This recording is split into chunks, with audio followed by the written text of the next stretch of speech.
Hi, my name is Todd Leonard. And my name is Herb Montgomery, and we're just talking.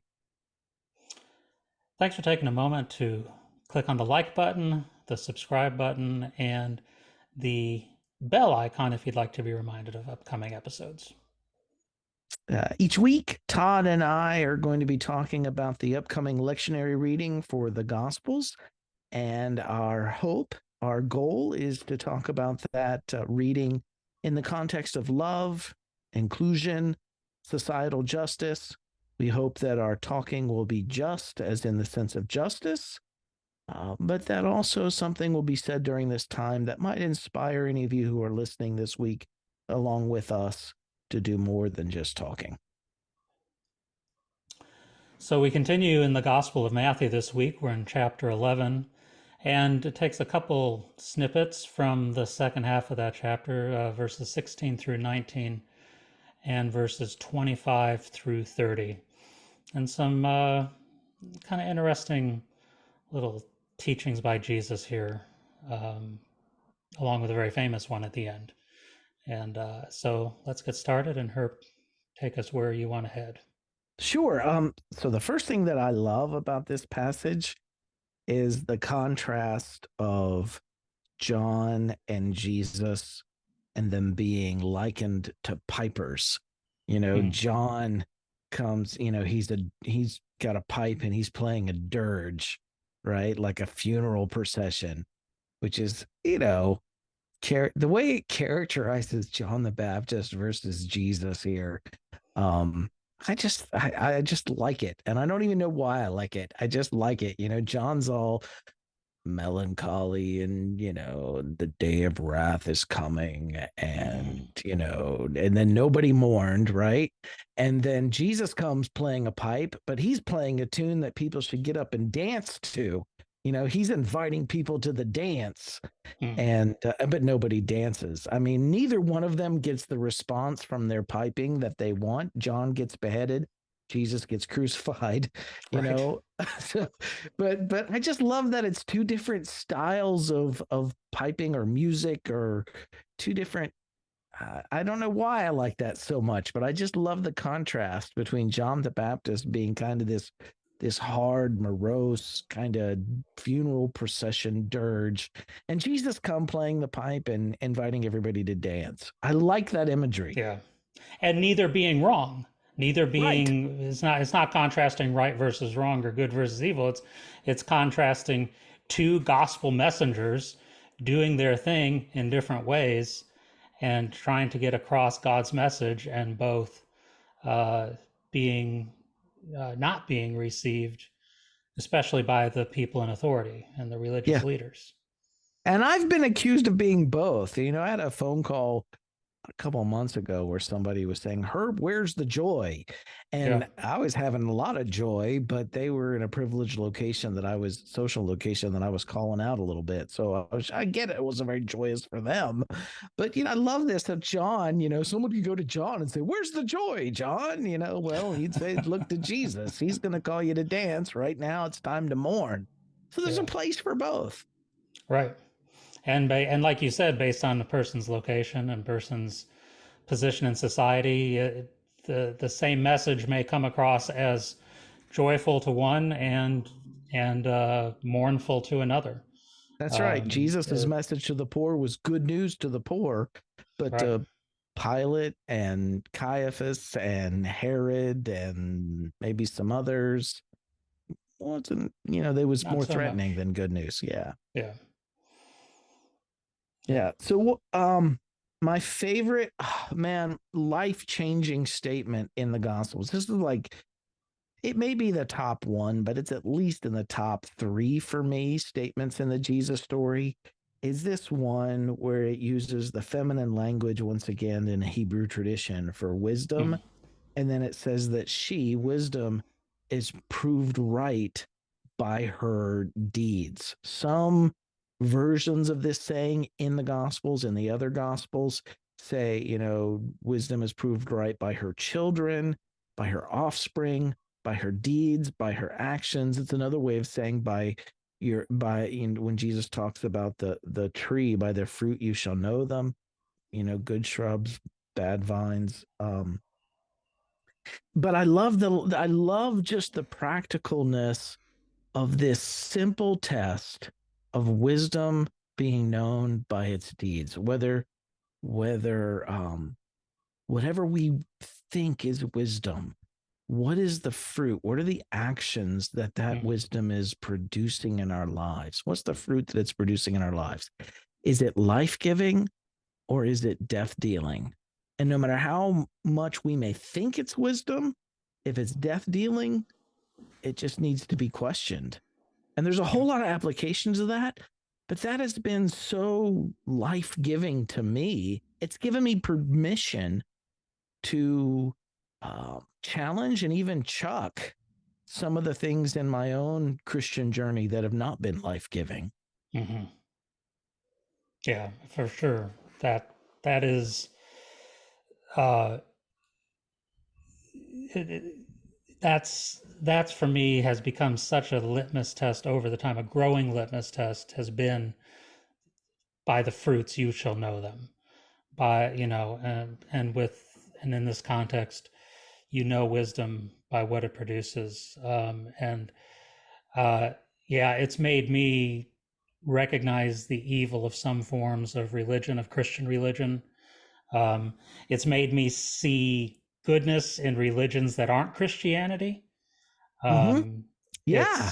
it's made me recognize goodness and beauty in people who are non-religious.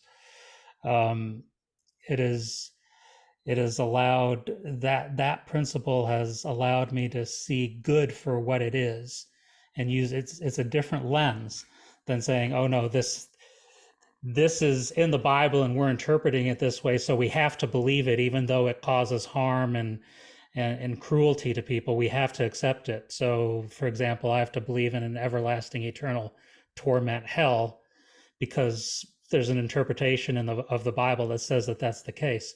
Uh, no, if the fruits of that just are the uh, cause or result in having a merciless, punitive God, then that's not life giving, and that's not the God that Jesus was trying to reveal. And so you say, no, no, no. Let's look at the fruits. Let's look at the what causes the result. The results of an eternal torment hell are are people being scared, people being feared, people doing all sorts of improper things out of trying to avoid an eternal hell. And so that's just one example of where a teaching that has been accepted as part and parcel of the faith for millennia, um, I've rejected Mm-hmm. because Mm-hmm. the fruits of it aren't there. The a God who loves, a God who seeks to include, a God who seeks to save every unto the uttermost. That's the God that produces and the fruit the fruits of goodness, the fruits of wisdom that I Mm-hmm. see. Yeah, for me, I love that, Todd. For me, I have applied this in four areas of my own Christian journey that that I'll go through them from easiest to most challenging or most difficult. First, when I apply it to Christianity, is what you're saying. You know, Mm-hmm. there are things within various expressions of the Christian faith that are life giving, and there are things that are death dealing. And this has freed me to not have to take an all or nothing approach to Christianity. There's some Mm-hmm. areas in which I might be very Christian. There are other areas in which I am not Christian at all, because those things are death dealing and not life giving. And that's easier to do. The second easiest, moving again down the spectrum from easiest to most difficult, is interpretations. People say, what's the right interpretation of a certain passage in the scriptures? And for me, I have stopped looking. First of all, I feel like it's a little arrogant for me to think that I can, discern what is the right, as if there's only one right interpretation of a passage and I'm able to discern the right one. It's been more life-giving to me to say, is this interpretation producing good fruit or is it producing bad fruit? And not just in my own experience, but even in the experiences of others that aren't like me. When I learn to listen to other communities and say, is this interpretation of this passage harmful to them or is it life-giving to them? Is it harmful to me? Is it life-giving to me? And that has given me the freedom to reject interpretations and embrace life-giving ones and no longer say, well, is this the right interpretation or the wrong interpretation? A passage can have multiple interpretations and some of them conflicting with each other. The question is, what is the fruit that a certain interpretation is producing in your life? And so that, again, there's a lot of freedom in that. There's a lot of peace in that. And it's given me the ability to say, you know what? I don't know what the right interpretation of this passage is, but I know that this interpretation is death dealing, and I don't know what to do yet with this passage, but I'm not going to interpret it that way. And with interpretations that I do think are life giving, if I find out that they're not life giving tomorrow, well, then I can, I give myself permission to to choose more life-giving interpretations instead. I'm no longer threatened. It's okay to say I was wrong about how I interpreted that passage in the past. I found a better way to interpret it today, more life-giving. Right. The more difficult areas to apply this in, first is the Bible itself. The Bible's not monolithic. And again, I don't take the Bible as all or nothing today. There are parts of the Bible that sometimes it's an interpretation of the passage. That's the problem. But I want to be honest, sometimes the passage itself, regardless of how you interpret it, is problematic. I'm thinking of the passages in Scripture that affirm or tolerate slavery of one human to another, or the texts of terror that are normally used. Or that are historically used against women. Some of those passages you can't interpret away. So, right.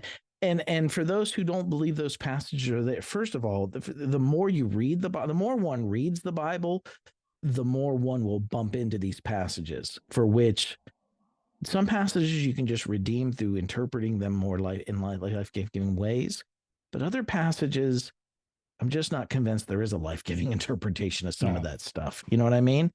And so to give yourself permission, and for those who, again, if you're locked into an all or nothing with the Bible, you can say that the Bible is divinely inspired, and yet it was written by fallible human beings and that sometimes make mistakes. We're all doing our best, and something can be inspired and still not be an all or nothing package deal. If we don't allow ourselves that, what we're doing is we're locking ourselves into a kind of Christianity that will always be beautifully good in some areas and a monstrous nightmare in other areas. And we feel like we've got to take in all of that. And it really produces some tension for a lot of honest-hearted people out there who say, I love the good stuff of Christianity in the Bible, but there's some of this stuff that I just can't go along with because of the harm it does to people. Conscientious, good people out there saying, I can't go along with this, even if it's in Christianity, even if it's in the Bible. And this wisdom is known by her deeds gives us permission to check the fruit of it and say, well, this is one. And the last area that I think, talk about all four of them, the last area that is the most problematic for me is taking this principle and applying it not just to Christianity or interpretations of the Bible or the Bible itself, but even zeroing in and applying it to the Jesus story within the Bible itself. There are some problematic sections of the Jesus story as we have it today. And it's been life-giving for me to say, well, some of these passages, even in the Jesus story, some of the authors of the Gospels were reflecting more the concerns or needs of that community for which this version of the story was written, rather than it being able to be traced back Mm. to the historic Jesus person himself. Does that make sense? Yep. I don't know if I'm making sense on that last one. It's a lot more threatening to say that we need to even test things in the Jesus story by its deeds. What are the deeds? What are the fruit that it's producing? Hmm. But again, I think that there's life-giving liberation in applying this principle to all of it. Yep. Well, we people only need to go back into the earlier spring where you and I were in the Gospel of John to see some of those pushbacks on what the way that the Johannine community had interpreted Hmm. and documented Jesus, and that we felt that Jesus sometimes was presented in a way that wasn't life giving, and Mm-hmm. so it was there. Often we were able to do a little work with interpretation to find some life giving uh, things from John, but you were right. We bumped up against a problematic Jesus in some places, and the reason why he's problematic is because he disagrees with the majority of the Jesus teaching, and we're really drawn to by the majority of Jesus teaching, and so when it seems like there's something in the Jesus teaching that doesn't align with it, that's when we're going to have problems, because the majority of the Jesus teaching in the Gospels is life-giving, is absolutely radically transformative if followed, if accepted.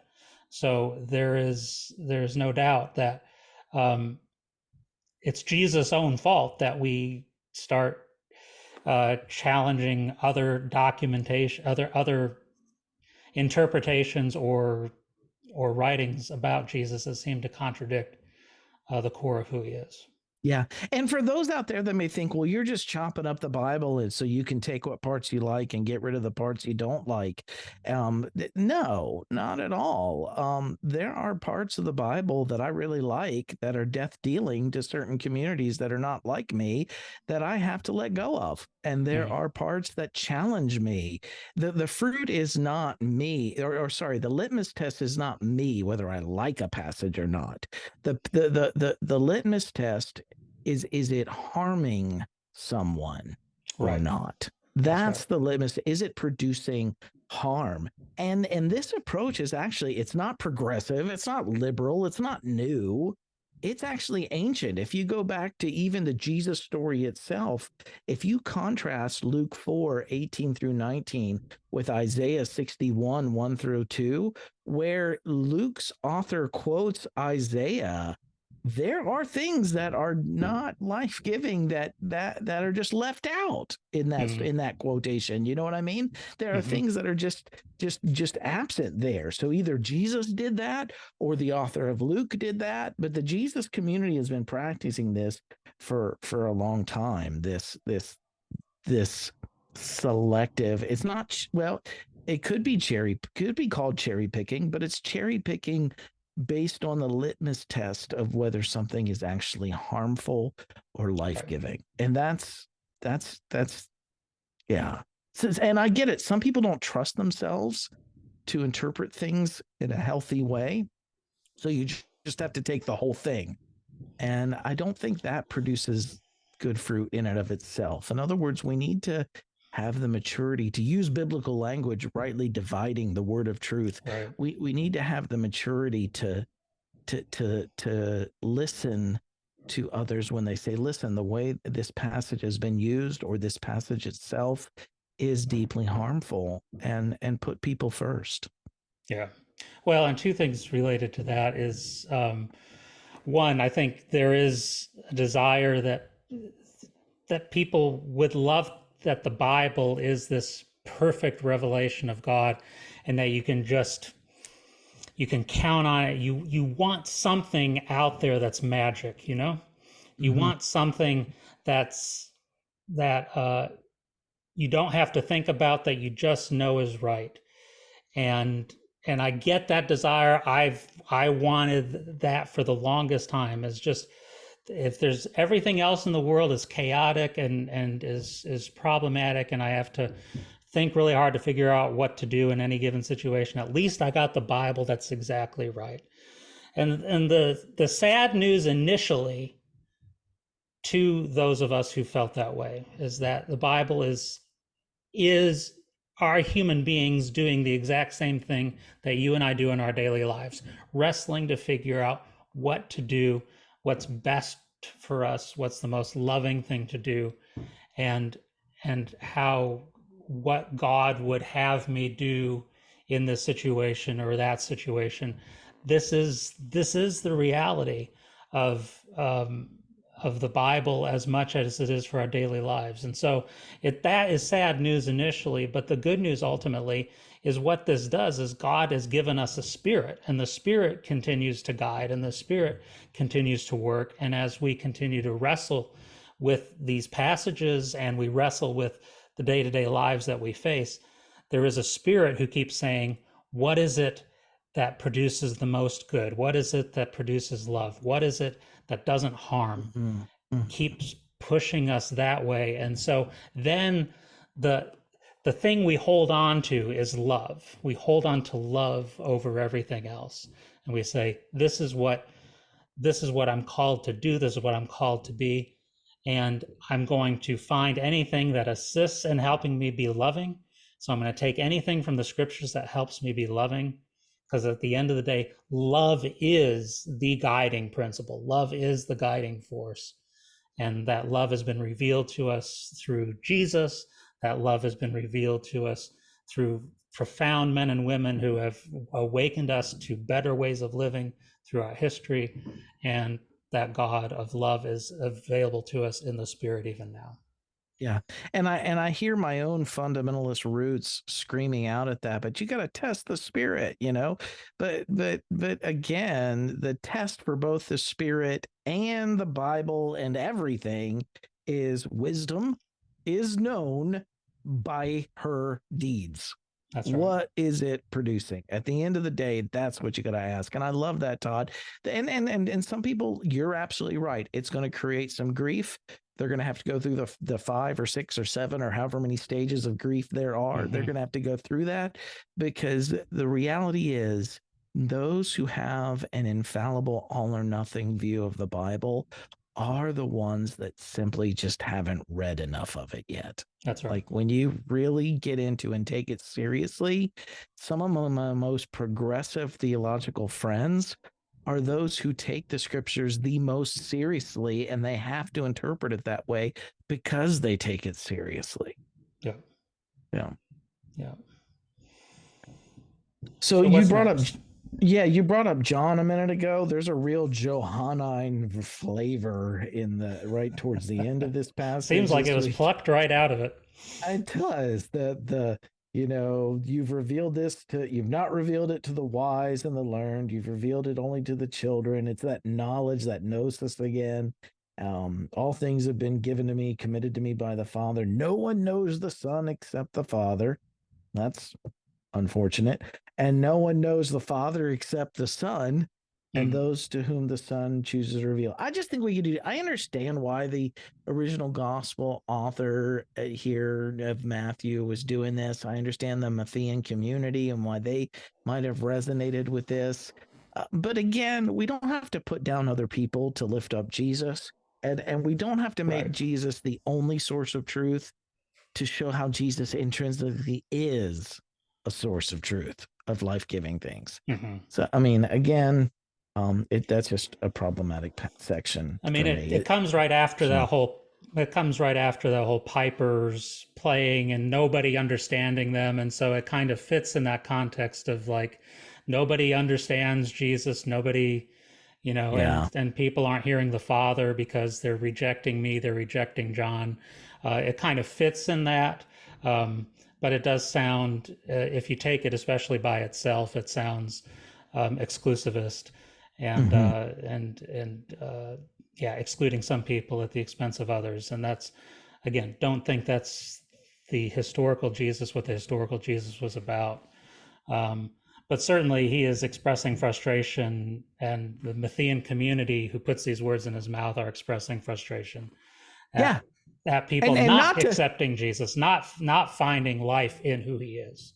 yeah, and not to make this even more problematic than it is, but even if this does go back to the historical Jesus, do we give Jesus room to grow in favor and wisdom Mm, and stature with God and man, like the text says yeah, too?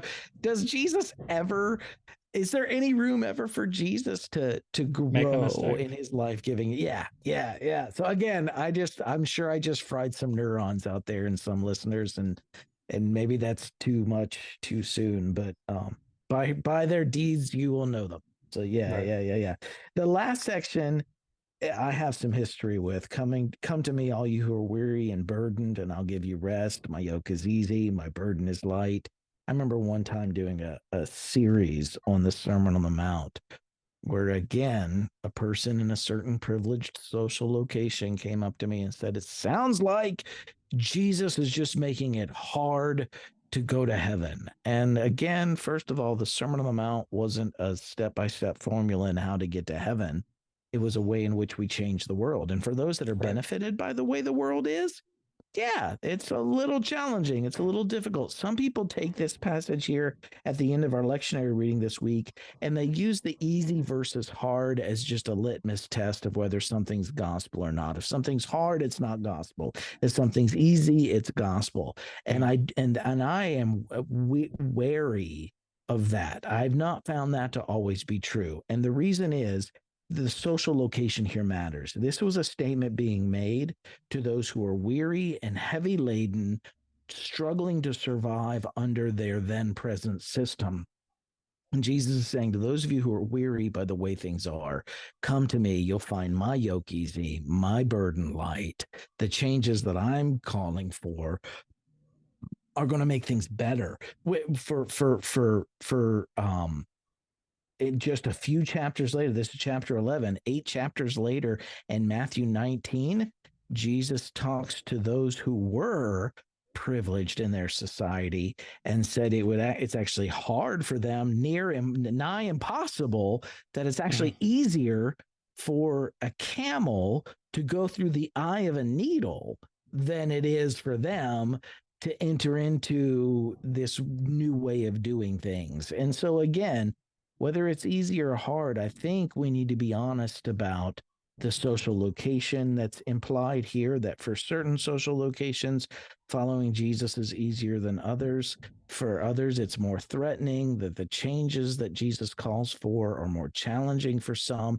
And I don't mean we don't need to make following Jesus harder than it actually is for some people, but we need to be honest about where following Jesus is more difficult for mm-hmm. those who are privileged. If you're privileged by a society that's doing harm to someone else, if your ease is at someone else's expense, then a more egalitarian world and moving towards a more egalitarian world is going to be more threatening to you. It's going to be more difficult to you. Where some people, it's a pulling them up, lifting them up from the way society has pushed them down. For others, it's a pulling down back to level ground where society has lifted them up above others. So again, it all depends on where you're coming to the Jesus story from with a passage like that. Yeah. I I think the easy language is it's so easily co-opted, unfortunately. Um, and but again, it's the easy, as far as, like you said a minute ago, about getting to heaven, because for those of us in our privileged places, uh, there the only thing we don't have is eternal life in the afterlife. And You just so want an easy ticket. Yep. so for us, this whole gospel thing is important to us, not for our daily lives, because we've got things going pretty well in our daily lives, as far as the Right. basics are covered, and everything, got a couple cars in the garage and everything. It's just, when I die, do I have something after that? And so that's what I want to make sure I have straight getting the afterlife. And according to this passage at the end of Matthew 11, uh, it is easy. It is very easy to receive that eternal life. Yeah, don't And make that hard, Todd. no, it's My as simple privileged as soul easy. needs the afterlife to be just a gift. And let's not think about anything that has to do with the day-to-day life here, Mm-hmm. because would be a lot more problematic if you're saying I have responsibility in the here and now. And again, not that God wants to make it hard for people to be part of his good kingdom and all the benefits of what his kingdom is about. God wants everybody to experience the benefits of his kingdom, but it's to experience it together, all of us together. And so we are not going to experience the benefits of God's kingdom in the here and now or in the thereafter if we're not bringing everybody along in the Yeah. journey. And Yeah. so where I have to change my attitude is if I'm one of those people who think that being poor is a moral problem, that it's somebody's character defect that keeps them in poverty, I need to turn that and make it easy for them to be part of God's kingdom and say, no, no, no, this is not It's the system, not your them. fault. It's the system. Right. I'm going to work on the system to make it better for you so you no longer are stuck in poverty. I'm going to make the gospel light for you because the burden has been too heavy, the way the system has laid on you all the moral and structural problems that keep you down. uh, my job is to make it easy and to do the work of the gospel and make the burden light. So I'm going to come to Jesus and start doing that work myself and see Mm-hmm. what I can do to help you. And in my voting and my political activism and my nonprofit work, anything that I'm involved in doing, I'm going to try to make the yoke easy for you. That's the gospel. And again, I think the target audience, not all messages are for all audiences. And the Mhm. target audience for this passage was those for whom the present system wasn't working. Right. Jesus was calling them to a yoke that was easy and a burden light. But to those for whom the system is working, and for those it's working really well, changing things to make it more egalitarian, those kinds of changes are going to be harder to do for them. It's not going to be as easy for them. Just But intrinsically, nobody's it's making right. it difficult. It's just intrinsically more It's harder. difficult. When you're being benefited by unfairness, it is more difficult to make the world a more fair place. But if you engage in that work and you do the hard work necessary, you will find the joy in doing that hard work. You will find it. It will Mm-hmm. you will realize, oh, this is hard work. I'm going against the natural order of things, but you know what? The results of working to make life better for others, to make it easier for others, this is worth it. This matters. This is hard work that it pays off for me in addition for the other person. I've got Yeah. people working on my roof. I'm sorry if you're hearing Oh, these that's banging going on. fantastic. That's Sorry. great. I've been in your office before, Todd. I am glad to hear that you're getting that roof repaired. I was tired of having buckets of water pouring in on me when it rained. No, and it's true. It again. What I'm hearing from you, Todd, is that there's joy in the difficulty, but I'm also hearing that it's okay for some people to find following Jesus difficult. Right. If you're following Jesus is moving toward a world that is more compassionate, that is safer, that is more just for those who are typically pushed to the edges or the undersides of our present society, and you're finding that to be work, or you're finding that to be challenging, and you're finding it to be, that's okay. You're in the right story. You're Mm-hmm. in the right story. Mm-hmm. That's not a red flag. That should be affirmation that you're in the right story. Absolutely. Yeah. Well, you got anything else this week, Todd? I think I think we got it. I think That's all I've got. good I'm stuff for sure this there are week. smarter people out there that have more about this It's not passage. possible. We're the end. We are the last word on everything. Yeah, that's why we have a YouTube show. Don't That's you know? right. That's right. YouTube show that we were. Oh, it's funny. I hope this Anyway, conversation is a blessing to someone out there. I hope so too. Herb, where can we find you?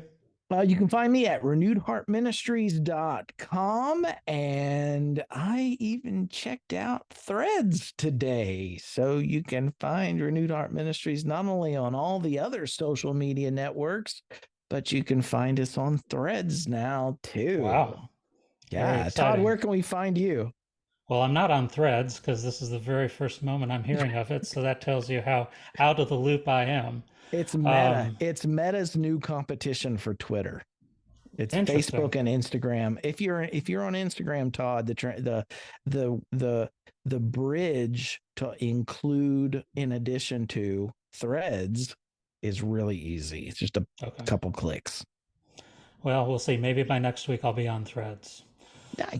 But for this week, I'm at toddjleonard.com, and you can find me also at glendalecitychurch.org. And thanks again, everybody. We appreciate you being with us, and we hope you have a great week. All right. See you next week, guys.